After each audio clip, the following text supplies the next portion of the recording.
अथ श्री सूर्य स्तवराज स्तोत्रम्। ॐ रथस्थं चिन्तयेद्भानुं द्विभुजं रक्तवाससे दाडिमी पुष्पसङ्कासं पद्मादिभिः अलङ्कृतम्।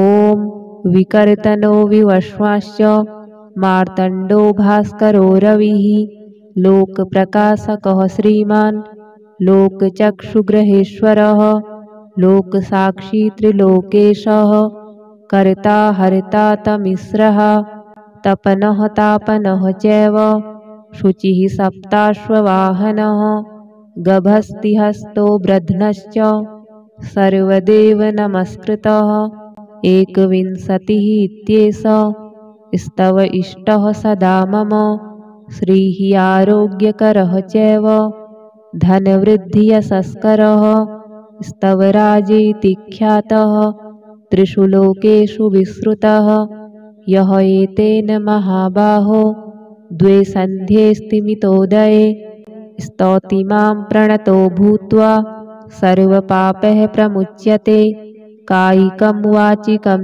चैव मानसं यच्च दुष्कृतम् एकजप्येन तत्सर्वं प्रणश्यति ममाग्रतः एकजप्यश्च होमश्च सन्ध्योपासनमेव च बलिमन्त्रोर्घ्यमन्त्रश्च धूपमन्त्रस्तथैव च अन्नप्रदाने स्नाने च प्रणिपातिप्रदक्षिणे पूजितोऽयं महामन्त्रः सर्वव्याधिहरः शुभः।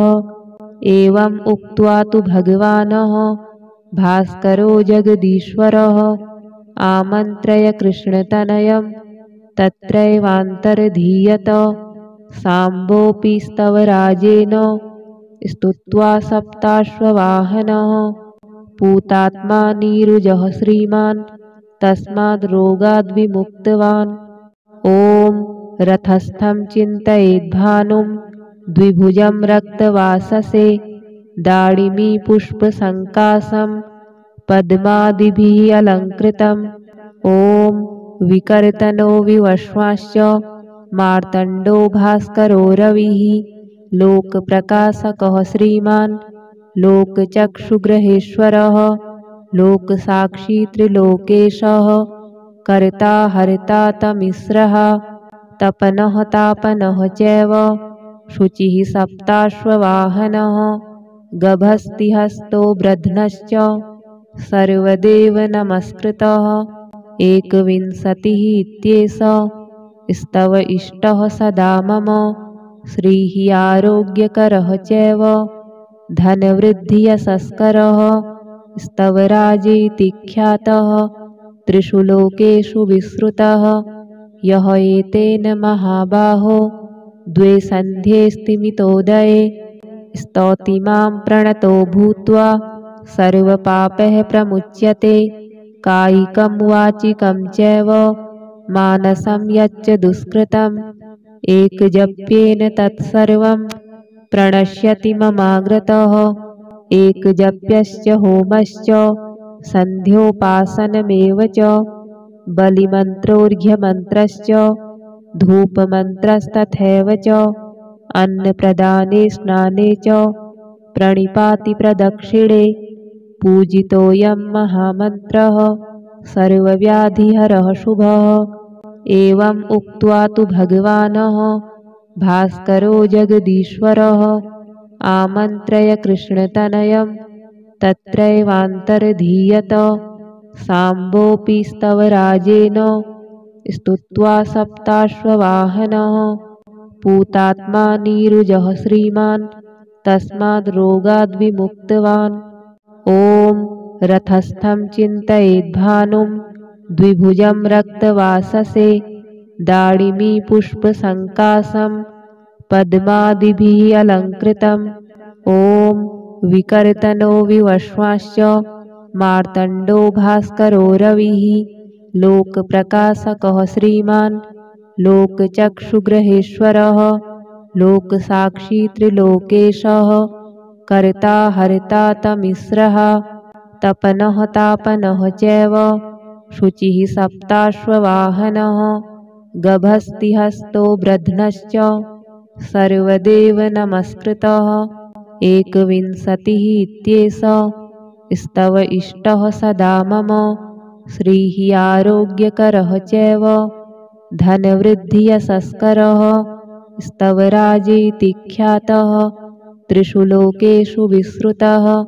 यः एतेन महाबाहो द्वे सन्ध्ये स्तिमितोदये स्तौति मां प्रणतो भूत्वा सर्वपापैः प्रमुच्यते। कायिकं वाचिकं चैव मानसं यच्च दुष्कृतम् एकजप्येन तत्सर्वं प्रणश्यति ममाग्रतः। एकजप्यश्च होमश्च सन्ध्योपासनमेव च बलिमन्त्रोऽर्घ्यमन्त्रश्च धूपमन्त्रस्तथैव च अन्नप्रदाने स्नाने च प्रणिपातिप्रदक्षिणे पूजितोऽयं महामन्त्रः सर्वव्याधिहरः शुभः। एवम् उक्त्वा तु भगवानः भास्करो जगदीश्वरः आमन्त्रय कृष्णतनयं तत्रैवान्तर्धीयत। साम्बोऽपि स्तवराजेन स्तुत्वा सप्ताश्ववाहनः पूतात्मा नीरुजः श्रीमान् तस्माद् रोगाद्विमुक्तवान्। ॐ रथस्थं चिन्तयेद्भानुं द्विभुजं रक्तवाससे दाडिमी पुष्पसङ्कासं पद्मादिभिः अलङ्कृतम्।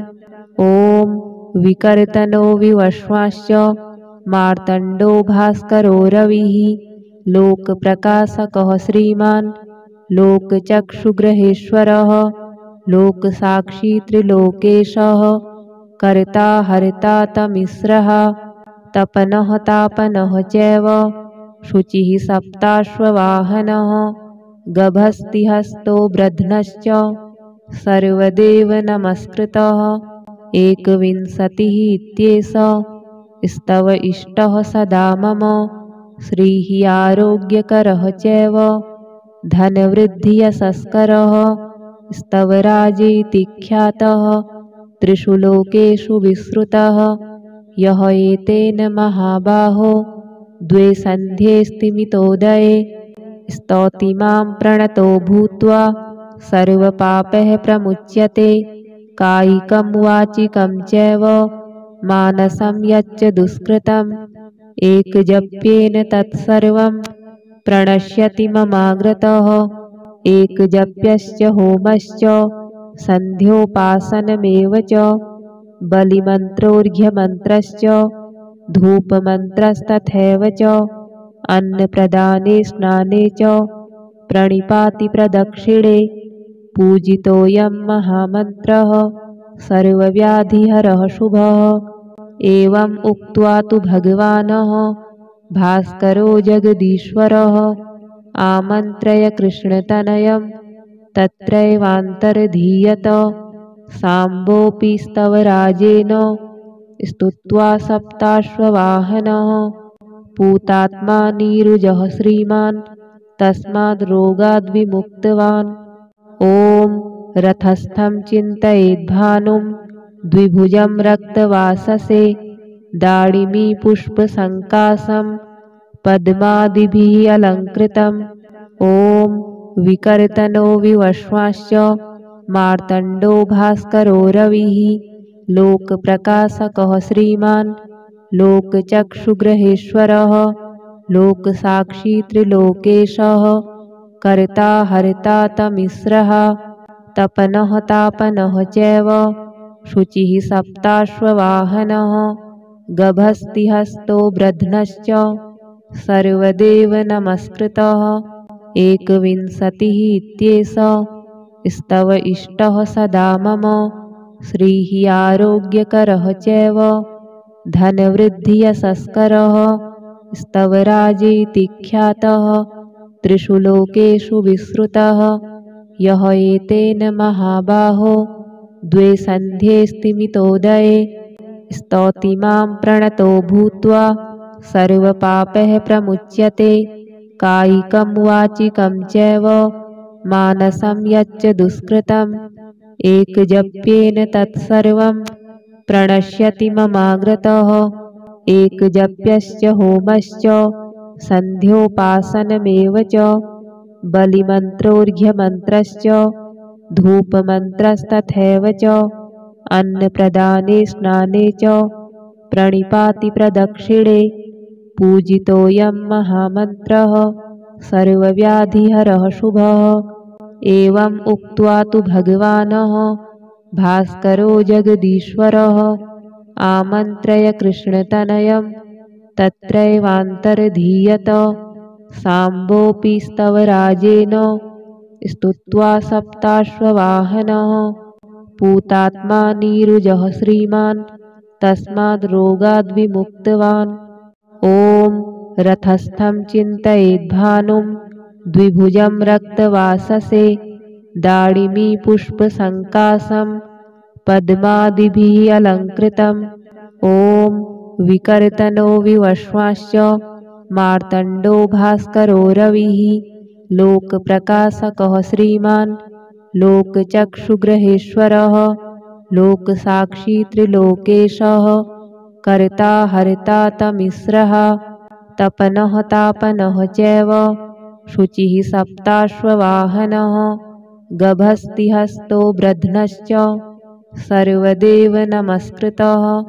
एकविंशतिः इत्येष स्तव इष्टः सदा मम श्रीः आरोग्यकरः चैव धनवृद्धियशस्करः स्तवराजेति ख्यातः त्रिषु लोकेषु विश्रुतः यः एतेन महाबाहो द्वे सन्ध्ये स्तिमितोदये स्तौति मां प्रणतो भूत्वा सर्वपापैः प्रमुच्यते कायिकं वाचिकं चैव मानसं यच्च दुष्कृतम् एकजप्येन तत्सर्वं प्रणश्यति ममाग्रतः एकजप्यश्च होमश्च सन्ध्योपासनमेव च बलिमन्त्रोऽर्घ्यमन्त्रश्च धूपमन्त्रस्तथैव च अन्नप्रदाने स्नाने च प्रणिपाति प्रदक्षिणे पूजितोऽयं महामन्त्रः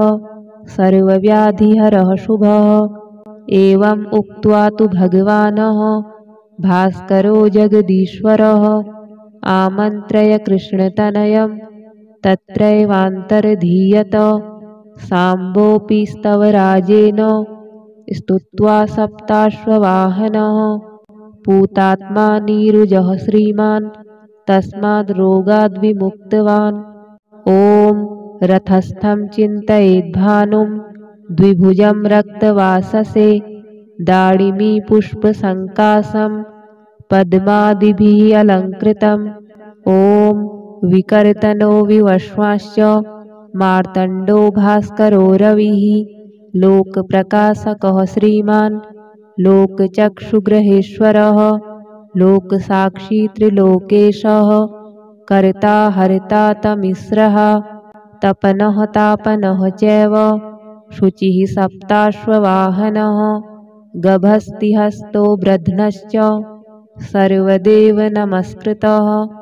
एकविंशतिः इत्येष स्तव इष्टः सदा मम श्रीः आरोग्यकरः चैव धनवृद्धियशस्करः स्तवराजेति ख्यातः त्रिषु लोकेषु विश्रुतः यः एतेन महाबाहो द्वे सन्ध्ये स्तिमितोदये स्तौति मां प्रणतो भूत्वा सर्वपापैः प्रमुच्यते कायिकं वाचिकं चैव मानसं यच्च दुष्कृतम् एकजप्येन तत्सर्वं प्रणश्यति ममाग्रतः एकजप्यश्च होमश्च सन्ध्योपासनमेव च बलिमन्त्रोऽर्घ्यमन्त्रश्च धूपमन्त्रस्तथैव च अन्नप्रदाने स्नाने च प्रणिपाति प्रदक्षिणे पूजितोऽयं महामन्त्रः सर्वव्याधिहरः शुभः। एवम् उक्त्वा तु भगवानः भास्करो जगदीश्वरः आमन्त्रय कृष्णतनयं तत्रैवान्तर्धीयत। साम्बोऽपि स्तवराजेन स्तुत्वा सप्ताश्ववाहनः पूतात्मा नीरुजः श्रीमान् तस्माद् रोगाद्विमुक्तवान्। ॐ रथस्थं चिन्तयेद्भानुं द्विभुजं रक्तवाससे दाडिमीपुष्पसङ्कासं पद्मादिभिः अलङ्कृतम्। ॐ विकर्तनो विवस्वांश्च मार्तण्डो भास्करो रविः लोकप्रकाशकः श्रीमान् लोकचक्षुग्रहेश्वरः लोकसाक्षी त्रिलोकेशः कर्ता हर्ता तमिस्रः तपनः तापनः चैव शुचिः सप्ताश्ववाहनः गभस्तिहस्तो ब्रध्नश्च सर्वदेव नमस्कृतः। एकविंशतिः इत्येष स्तव इष्टः सदा मम श्रीः आरोग्यकरः चैव धनवृद्धियशस्करः स्तवराजेति ख्यातः त्रिषु लोकेषु विश्रुतः। यः एतेन महाबाहो द्वे सन्ध्ये स्तिमितोदये स्तौति मां प्रणतो भूत्वा सर्वपापैः प्रमुच्यते। कायिकं वाचिकं चैव मानसं यच्च दुष्कृतम् एकजप्येन तत्सर्वं प्रणश्यति ममाग्रतः। एकजप्यश्च होमश्च सन्ध्योपासनमेव च बलिमन्त्रोऽर्घ्यमन्त्रश्च धूपमन्त्रस्तथैव च अन्नप्रदाने स्नाने च प्रणिपातिप्रदक्षिणे पूजितोऽयं महामन्त्रः सर्वव्याधिहरः शुभः। एवम् उक्त्वा तु भगवानः भास्करो जगदीश्वरः आमन्त्रय कृष्णतनयं तत्रैवान्तर्धीयत। साम्बोऽपि स्तवराजेन स्तुत्वा सप्ताश्ववाहनः पूतात्मा नीरुजः श्रीमान् तस्माद् रोगाद्विमुक्तवान्। ॐ रथस्थं चिन्तयेद्भानुं द्विभुजं रक्तवाससे दाडिमीपुष्पसङ्कासं पद्मादिभिः अलङ्कृतम्। ॐ विकर्तनो विवस्वांश्च मार्तण्डो भास्करो रविः लोकप्रकाशकः श्रीमान् लोकचक्षुग्रहेश्वरः लोकसाक्षी त्रिलोकेशः कर्ता हर्ता तमिस्रः तपनः तापनः चैव शुचिः सप्ताश्ववाहनः गभस्तिहस्तो ब्रध्नश्च सर्वदेव नमस्कृतः। एकविंशतिः इत्येष स्तव इष्टः सदा मम श्रीः आरोग्यकरः चैव धनवृद्धियशस्करः स्तवराजेति ख्यातः त्रिषु लोकेषु विश्रुतः। यः एतेन महाबाहो द्वे सन्ध्ये स्तिमितोदये स्तौति मां प्रणतो भूत्वा सर्वपापैः प्रमुच्यते। कायिकं वाचिकं चैव मानसं यच्च दुष्कृतम् एकजप्येन तत्सर्वं प्रणश्यति ममाग्रतः। एकजप्यश्च होमश्च सन्ध्योपासनमेव च बलिमन्त्रोऽर्घ्यमन्त्रश्च धूपमन्त्रस्तथैव च अन्नप्रदाने स्नाने च प्रणिपातिप्रदक्षिणे पूजितोऽयं महामन्त्रः सर्वव्याधिहरः शुभः। एवम् उक्त्वा तु भगवानः भास्करो जगदीश्वरः आमन्त्रय कृष्णतनयं तत्रैवान्तर्धीयत। साम्बोऽपि स्तवराजेन स्तुत्वा सप्ताश्ववाहनः पूतात्मा नीरुजः श्रीमान् तस्माद् रोगाद्विमुक्तवान्।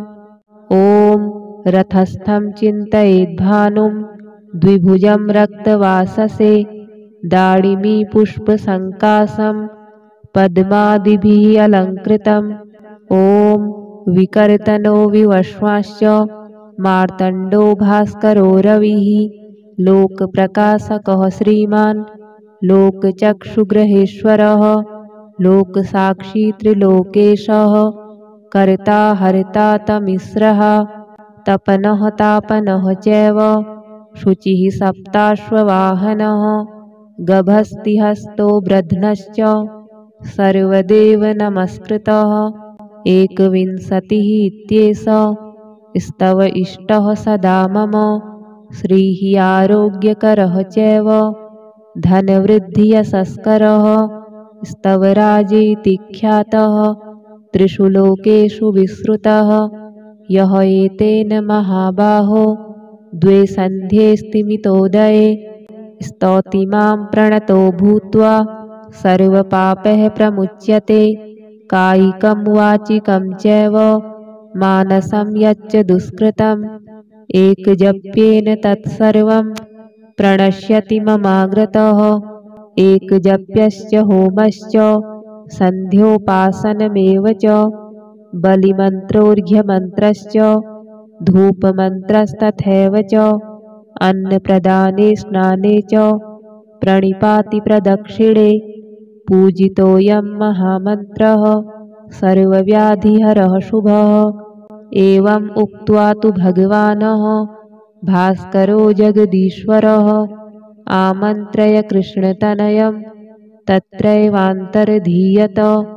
साम्बोऽपि स्तवराजेन स्तुत्वा सप्ताश्ववाहनः पूतात्मा नीरुजः श्रीमान् तस्माद् रोगाद्विमुक्तवान्। ॐ रथस्थं चिन्तयेद्भानुं द्विभुजं रक्तवाससे दाडिमी पुष्पसङ्कासं पद्मादिभिः अलङ्कृतम्।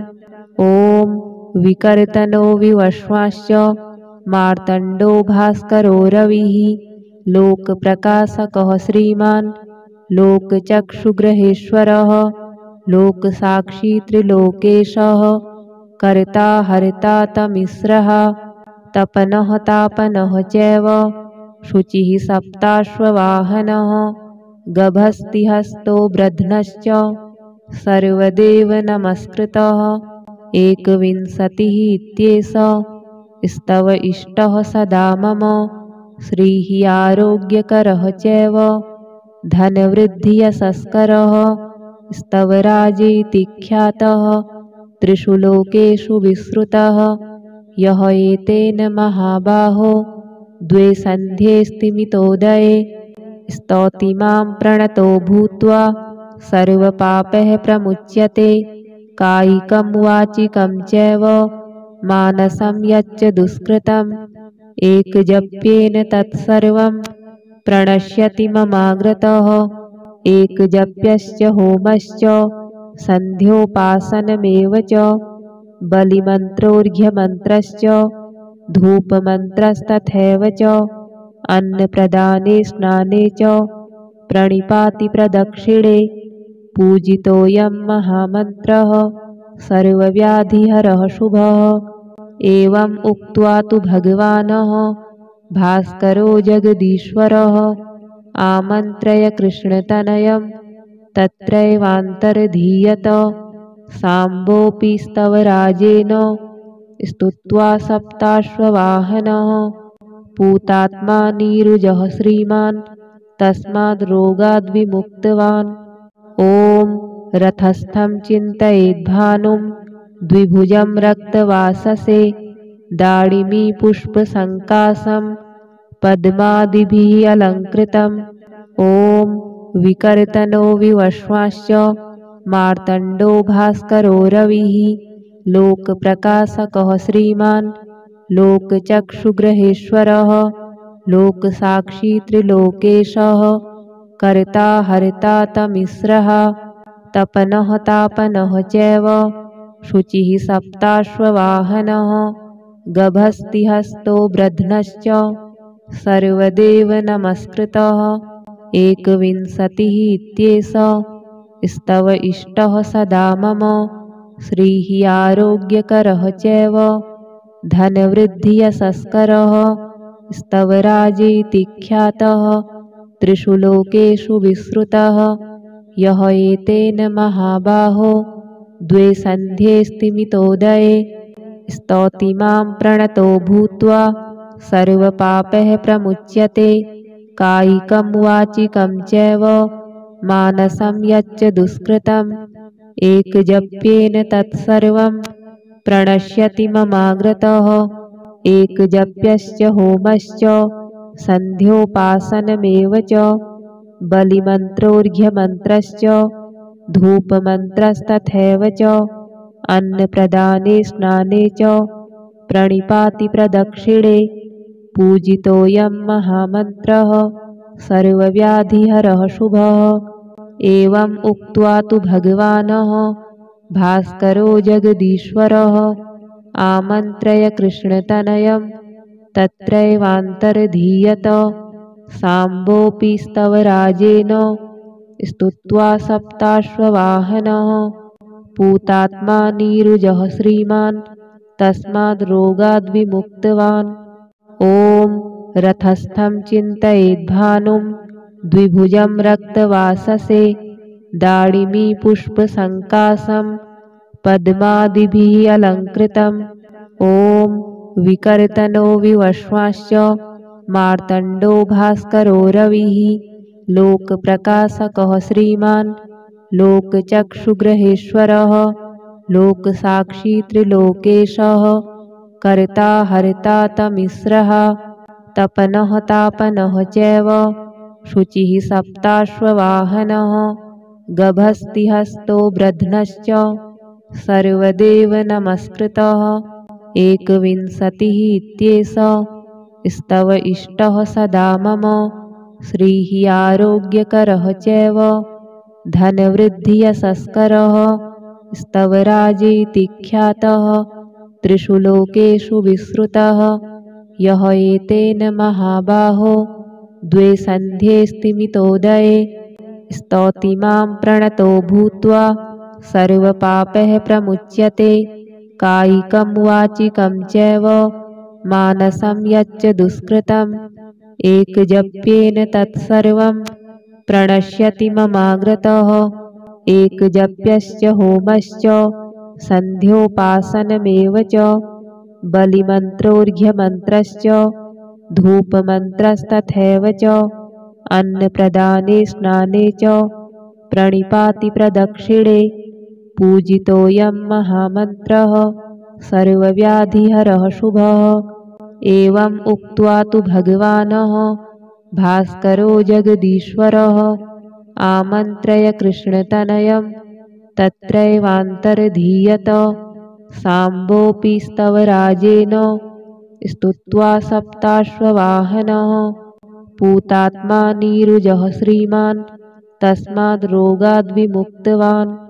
ॐ रथस्थं चिन्तयेद्भानुं द्विभुजं रक्तवाससे दाडिमी पुष्पसङ्कासं पद्मादिभिः अलङ्कृतम्। ॐ विकर्तनो विवश्वाश्च मार्तण्डो भास्करो रविः लोकप्रकाशकः श्रीमान् लोकचक्षुग्रहेश्वरः लोकसाक्षी त्रिलोकेशः कर्ता हर्ता तमिस्रः तपनः तापनः चैव शुचिः सप्ताश्ववाहनः गभस्तिहस्तो ब्रध्नश्च सर्वदेव नमस्कृतः।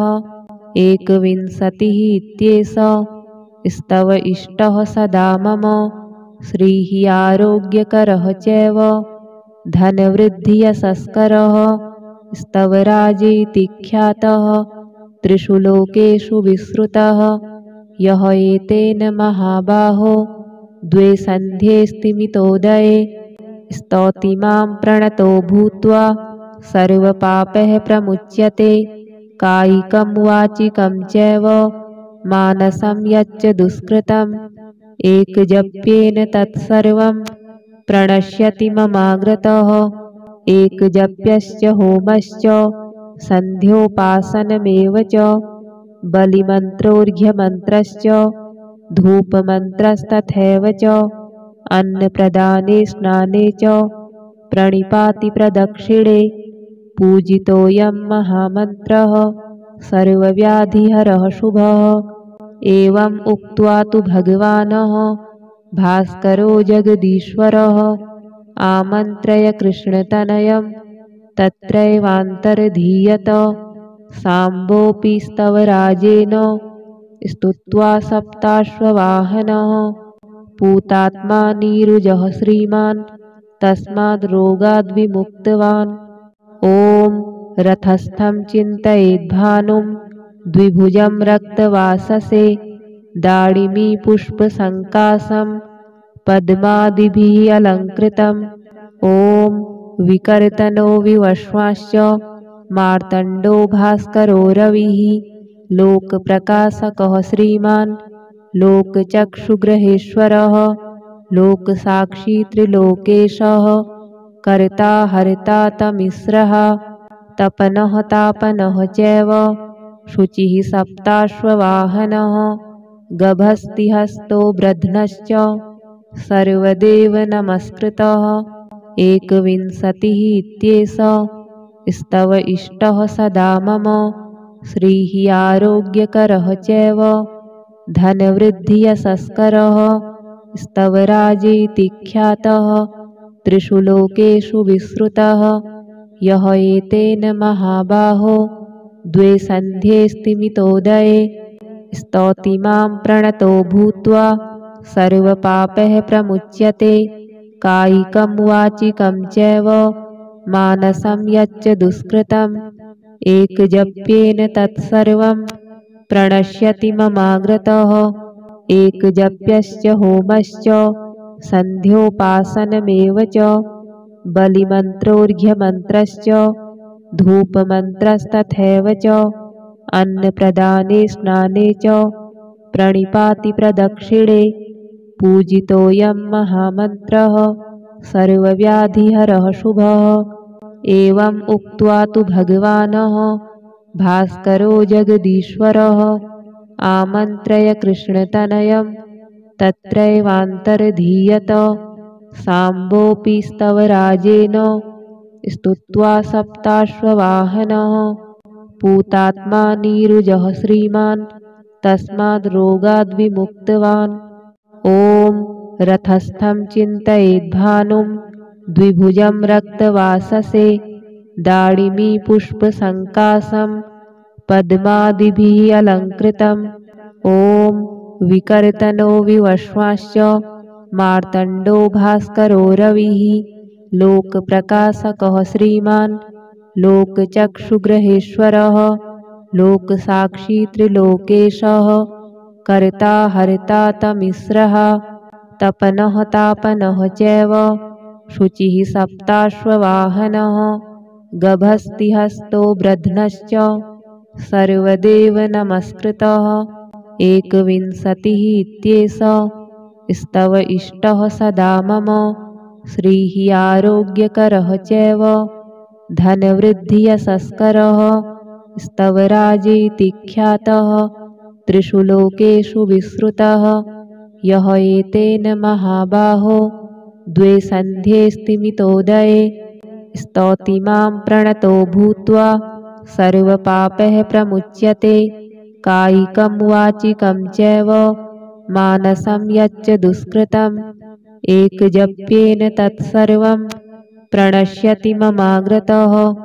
एकजप्यश्च होमश्च सन्ध्योपासनमेव च बलिमन्त्रोऽर्घ्यमन्त्रश्च धूपमन्त्रस्तथैव च अन्नप्रदाने स्नाने च प्रणिपातिप्रदक्षिणे पूजितोऽयं महामन्त्रः सर्वव्याधिहरः शुभः।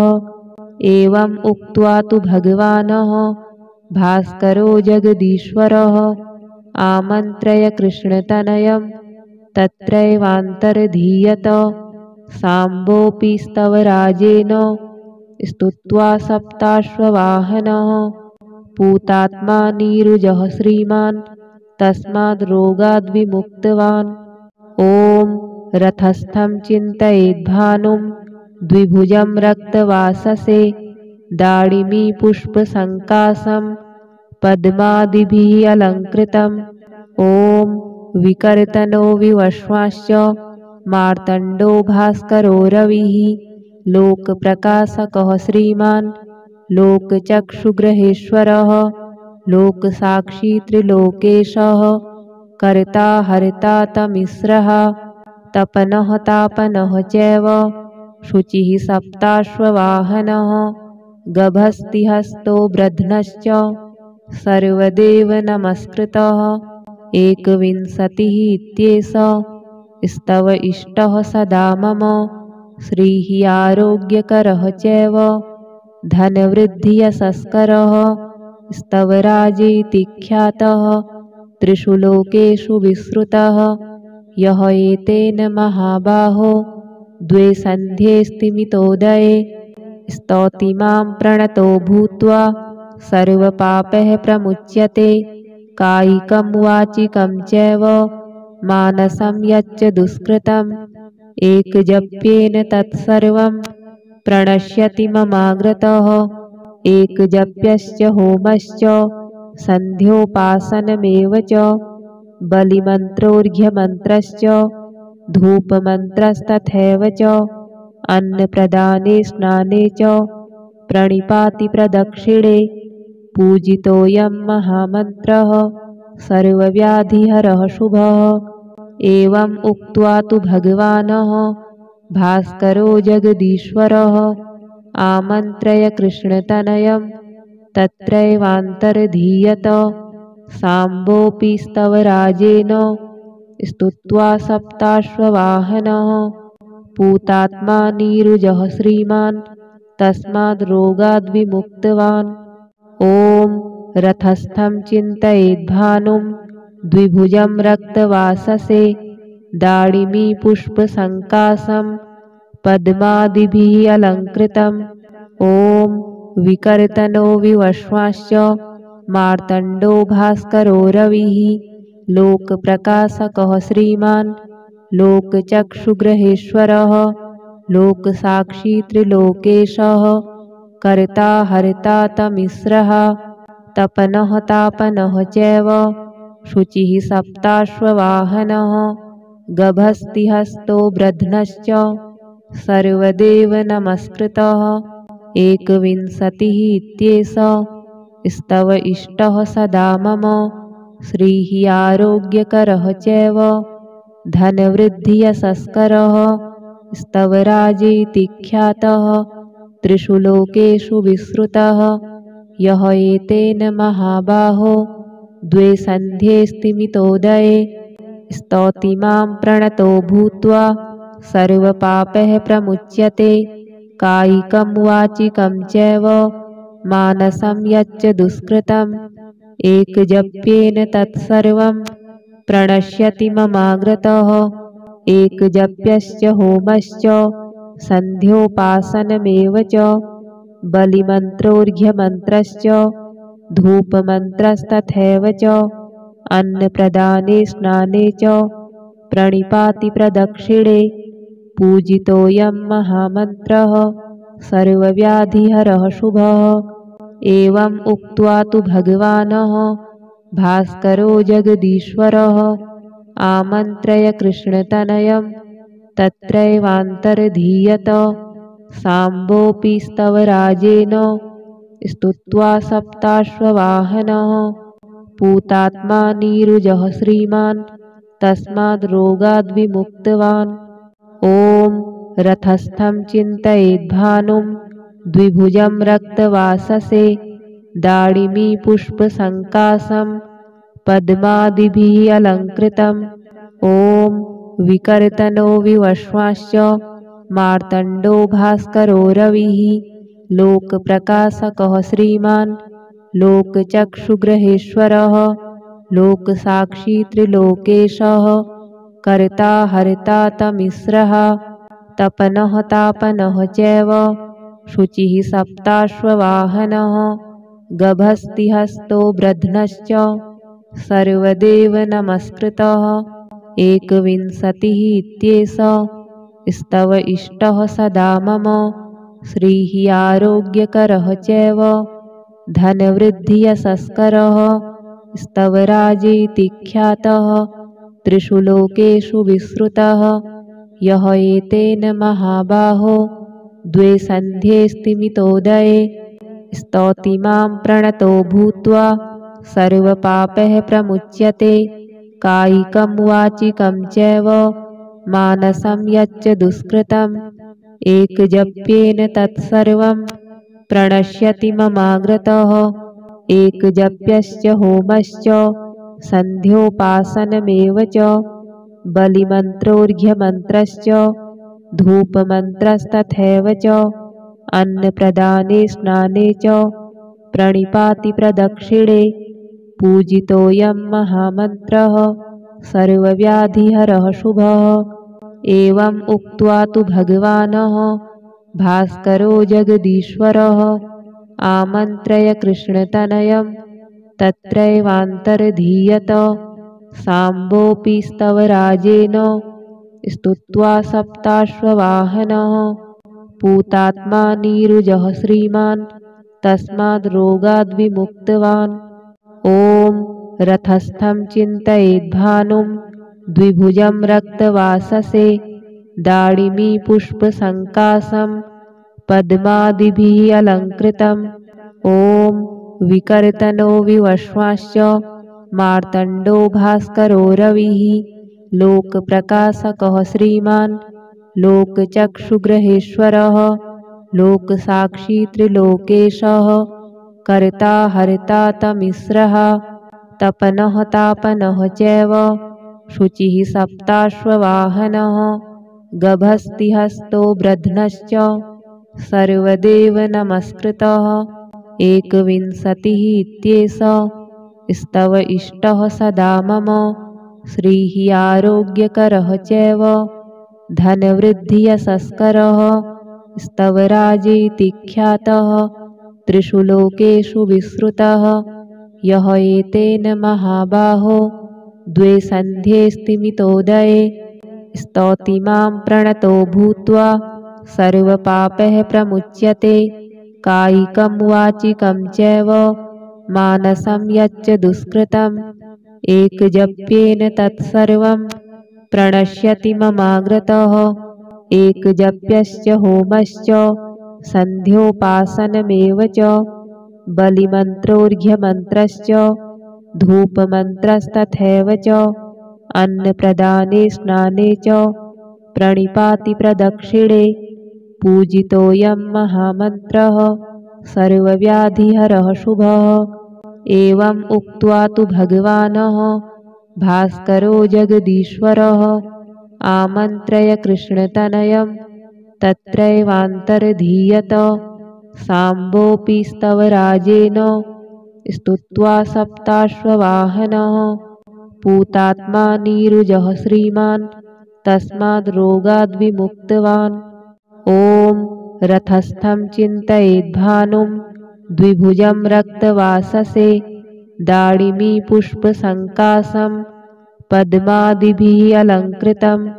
ॐ विकर्तनो विवश्वाश्च मार्तण्डो भास्करो रविः लोकप्रकाशकः श्रीमान् लोकचक्षुग्रहेश्वरः लोकसाक्षी त्रिलोकेशः कर्ता हर्ता तमिस्रः तपनः तापनः चैव शुचिः सप्ताश्ववाहनः गभस्तिहस्तो ब्रध्नश्च सर्वदेव नमस्कृतः।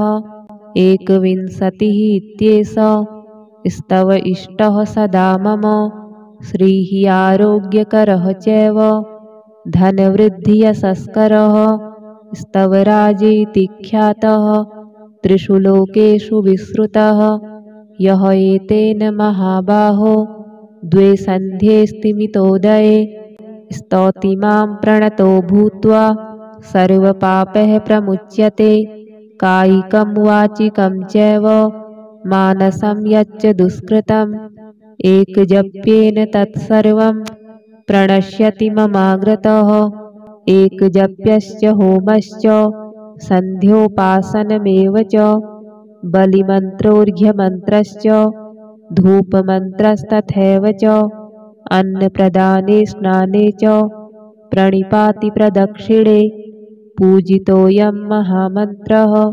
सर्वव्याधिहरः शुभः। एवम् उक्त्वा तु भगवानः भास्करो जगदीश्वरः आमन्त्रय कृष्णतनयं तत्रैवान्तर्धीयत। साम्बोऽपि स्तवराजेन स्तुत्वा सप्ताश्ववाहनः पूतात्मा नीरुजः श्रीमान् तस्माद् रोगाद्विमुक्तवान्।